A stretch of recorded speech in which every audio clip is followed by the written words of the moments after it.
যারা বসে আছেন তারা আমার একসময় আমার আদর্শ, যাদেরকে ফলো করে আমরা বড় হয়েছি।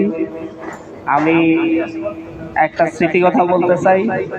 ব্যারিস্টার মাহবুবুদ্দিন খোকন ভাই 2018 সালের নির্বাচনের সময় তিনি যখন গুলি খেয়েছেন, সেই বিষয়টা নিয়ে আমি, আমার ডিপার্টমেন্টের একজন টিচার ছিল আওয়ামীপন্থী, উনি একদিন আলোচনা করতেছিলেন যে বিএনপির লোকজন তো রাস্তায় নামেনি তারা নির্বাচন করার জন্য, সুতরাং তাদেরকে কি আসলে এমনিতে সরকার বুঝিয়ে দিবে আওয়ামী লীগ জিতছে, এটা সুন্দর নির্বাচন। আমি বললাম আমাদের নিজের জেলায় মাহবুবুদ্দিন খোকন ভাই রাস্তায় নেমে প্রার্থী হয়ে গুলি খেয়েছেন, আপনি আর কিভাবে রাস্তায় নামতে বলছিলেন?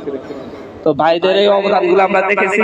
এই গণ অভ্যুত্থানে হয়তো আমরা মিডিয়া ফেস করেছি, কিন্তু গণ অভ্যুত্থানের সময় মাঠে নেমে যে অবদান রেখেছেন ভুলু ভাইয়ের সন্তান যেভাবে আহত হয়েছেন, ভাবি যেভাবে ওনার সন্তানকে ফিট চাপড়ে বলে দিয়েছেন রাস্তায় আবার ফেরত যেতে, সেগুলো আমাদেরকে অনুপ্রাণিত করেছে। সুতরাং এই অভ্যুত্থানের ক্ষেত্রে আমরা কেউই একক অংশীদার নই, এর সকলে মিলে সকলে সমন্বয়ের প্রচেষ্টাই কিন্তু এই অভ্যুত্থান।